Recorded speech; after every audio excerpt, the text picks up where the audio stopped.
Orca versus Wales. So obviously this is going to be a big game, but in reality, I guess if you do know rugby, if you've been following rugby, for either your whole life or even just recently, we kind of know what the result's going to be, even though South Africa has switched up the team a lot.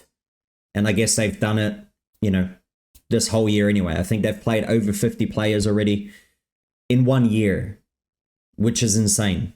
That's nearly 2 whole squads. That's just crazy, the depth that they're building. And maybe from here forward, they can kind of push the chinks and push it all together and play all these players together. So by the time they come to the World Cup, they all know how each other plays. And I guess, as South Africans say, as we as Bokke supporters, we say in Rugby we trust, right? So goeiedag, hoe gaan het met allemaal? We're going to be looking at this. So if you're a Wales supporter, you probably don't even want to watch this.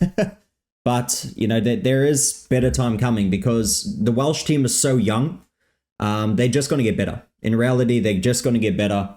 And every country has to go through this. South Africa went through this. I mean, probably the only country that's ever not gone through it is probably New Zealand. They're probably the only country that's ever stayed consistently good forever, in my opinion. I mean, Ireland's been bad. France, every country's been bad. So I hope that Wales really lift it up again.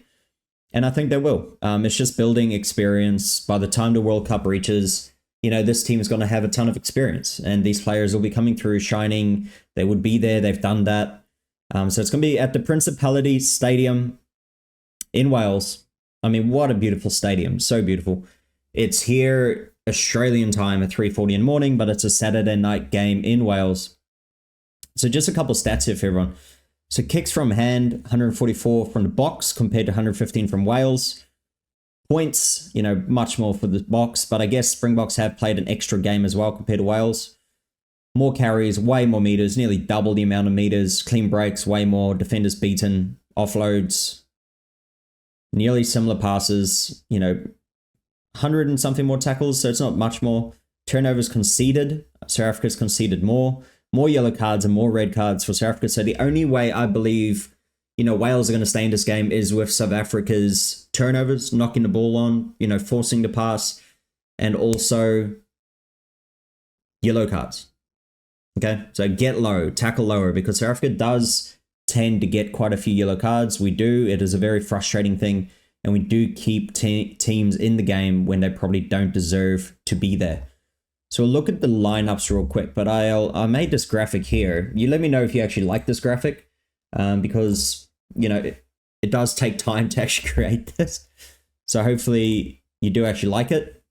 Annoyingly, somehow I made it a video for some reason, so that's a bit annoying. Let's have a look. I'll move my head out the way.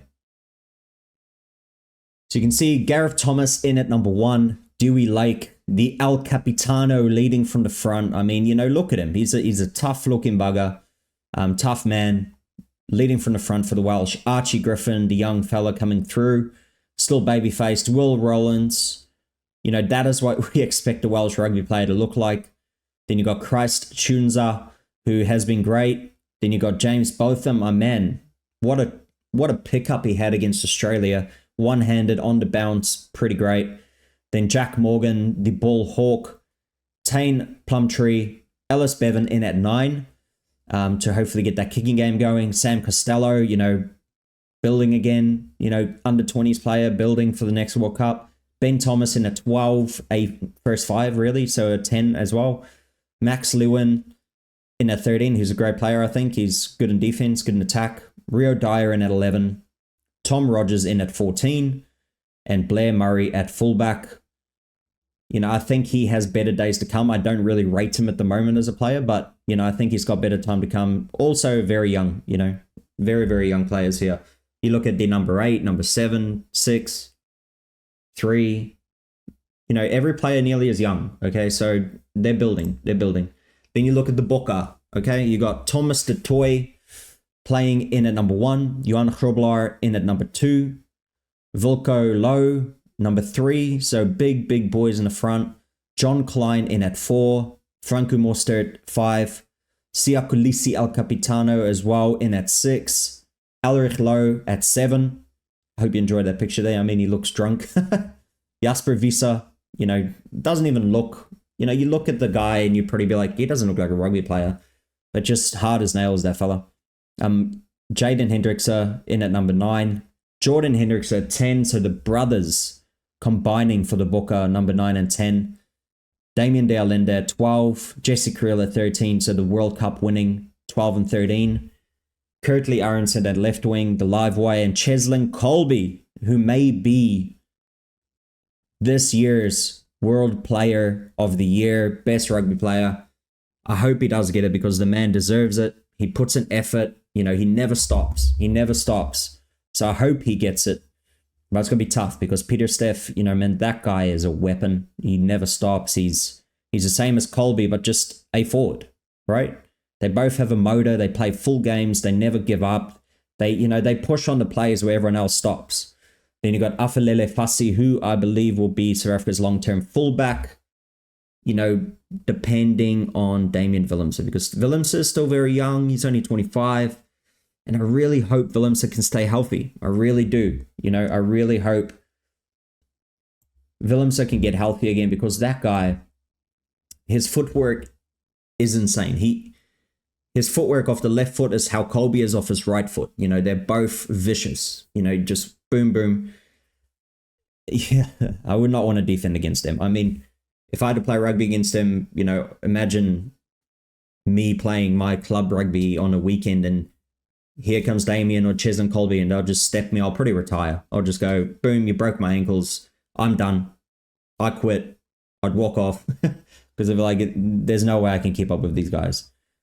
But yeah, so that's the South African team there. I think there's an opening here for the Welsh. I mean, Jan Grobelaar, fairly inexperienced. Thomas de Toy, Wilco Low. So the whole front row inexperienced, but then you got experience again in John Klein and Franco. And then you got Elrich Low, still young, still inexperienced, but then you got very much experience of Visa and Kulisi. Jaden Hendrickse, hopefully the ruck will be clean because if he doesn't have clean ball, he's not the greatest. Jordan Hendrickse will be able to just pump those corners and run the ball with, Damien de Allende, Jesse Creel. Imagine having those centers outside of you.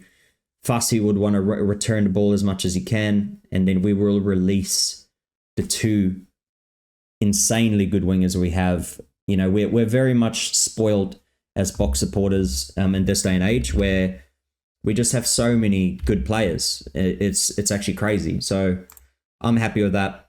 We can look at the bench here as well. So you got Ryan Elias. Sorry, I'll just zoom in on that so you can see.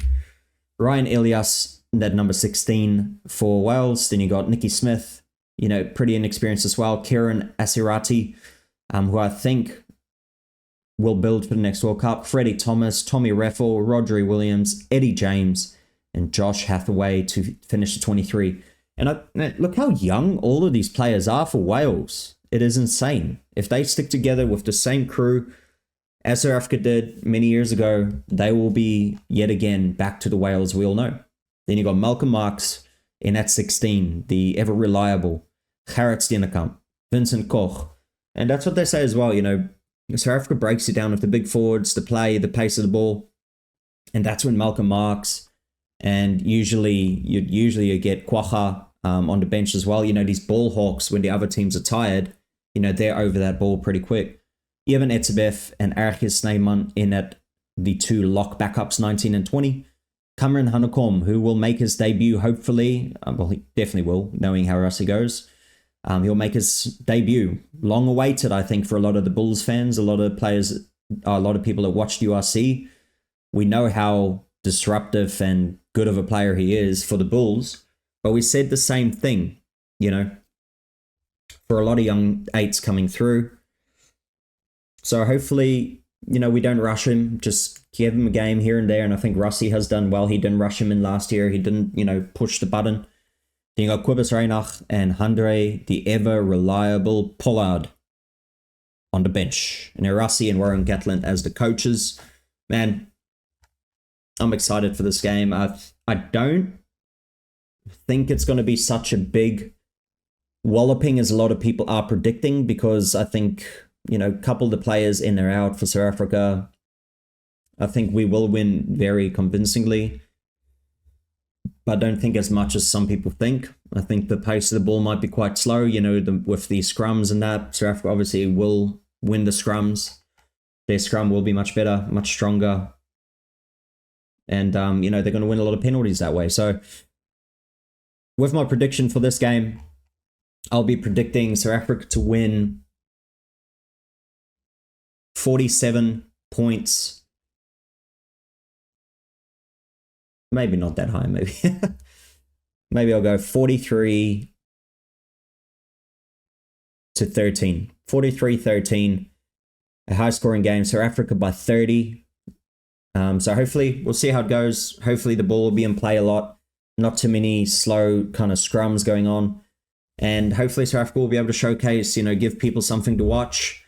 And in reality, I really hope Wales do well as well. Just do their job. And if South Africa are going to score, hopefully they score around the sides and, no easy tries.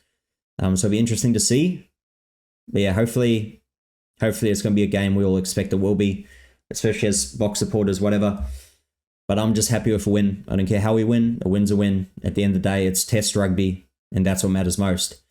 Let me know your predictions below. If you do like the videos as well, please leave a like, subscribe as well. You'll be able to see my future videos. We'll be able to break down games, chat about rugby, and please comment below. I'll try to get back to every single person. So thank you for watching, and I'll see you in the next video. Go the Bokke.